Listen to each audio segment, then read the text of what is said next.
G'day guys, today we're going to be comparing simple and compound interest and the effect that it has on money that you put in the bank or a value of an investment over a period of time. So we've got simple interest and we've got compound interest, and so let's start off with simple interest. So we have simple interest. Alright, we'll put a little underline. Simple. Alright, so basically the way that you want to think about simple interest is you get a simple amount at the end of the year and it's exactly the same every single year. So basically simple interest is, for this money here, we put money in the bank and we get the same 7% every year for 9 years. So 7% of 2,300 is, I think, 161. Let me just check. Yep. So basically what we're going to have after 9 years is every year we get $161. So year one we get 161. Then after another year we're going to have 161. And then after another year, blah, blah, blah. And then after the 9th year, we have another $161. And so what we do is we add all of the payments we've got of $161 and we add that to the initial amount. So basically the way that we calculate simple interest, the formula that we're going to use is simple interest, or SI, is equal to the principal times the rate times the time. So in this case, we've got the principal is $2,300. The rate is 7%, so we put as a decimal, and the time is 9 years. Cool. So the amount of interest that we're going to earn is $1,449. So the money that we're going to have in our account after the 9 years is going to be that added on to our original amount. So the final value is equal to the principal plus the simple interest, which is equal to $3,749.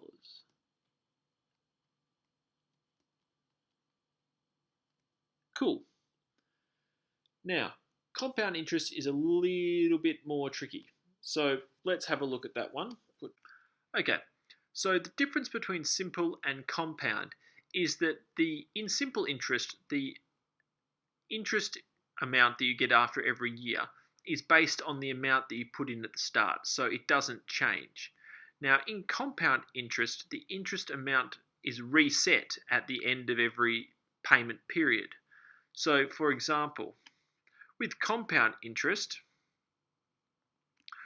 our first year, we're going to have $161 for this $2,300 amount.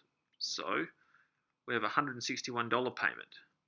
Now, what we do next is we calculate our second interest payment based on the principal plus the interest that we got the year before. So what we have to do is we have to work out what the interest is.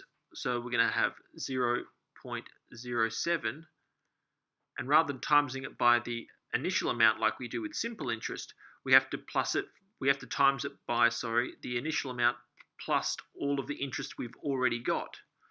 So that's going to be times 2,300 plus $161, so times $2,461. And then we're going to add the next one, will be add this amount of interest, add this amount of interest, and we do it so forth and so forth and so forth. So what we get here is, as the name suggests, we get the interest compounding. We get interest on interest. So you'll find if we were to show a graph of compound interest and simple interest,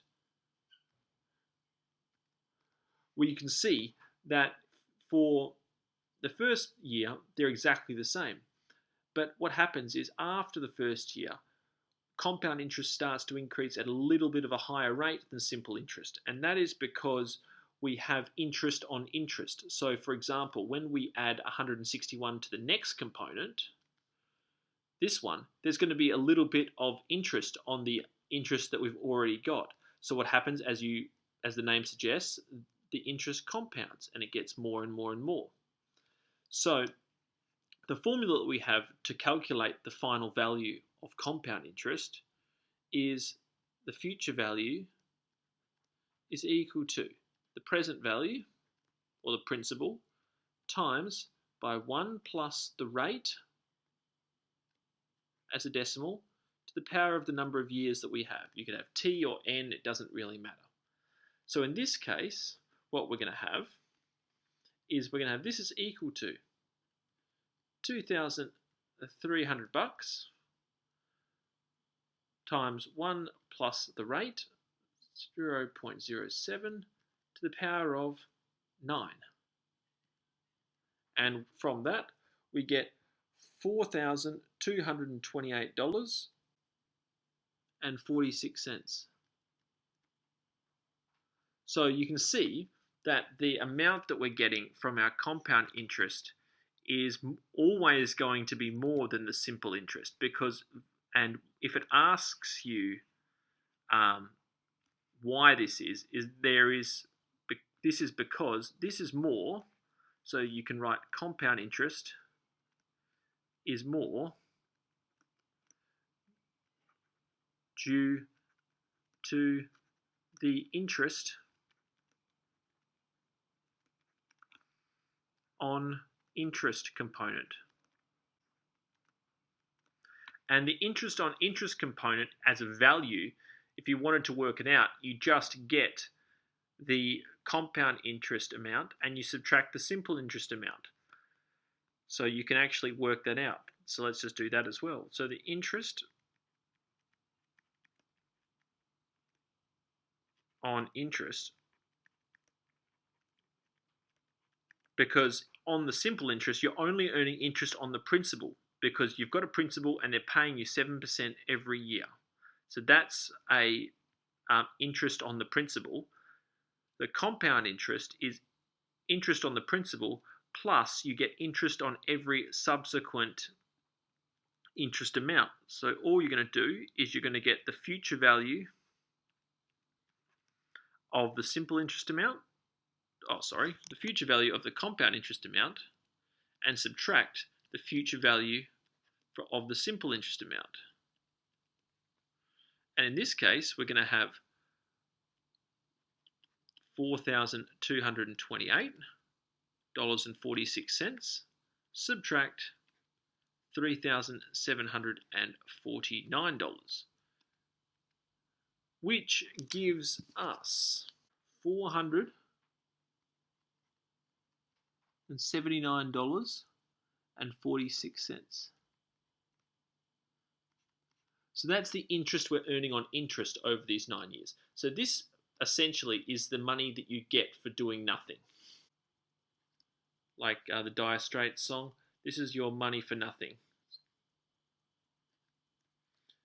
So if you want to know why rich people keep getting richer and poor people stay where they are, is because of this value, the interest on interest component. So they say that compound interest is the eighth wonder of the world. Well, some people say that. And the reason is because you get this interest on interest component, which sees your investment do this. So just recapping, simple interest is called simple interest because we have a simple amount at the end of each year, which is exactly the same after every year. We get a particular percentage of our principal every year, and the amount we get is just the number equal to the number of years that we have it in there times by the amount that we get. So like that.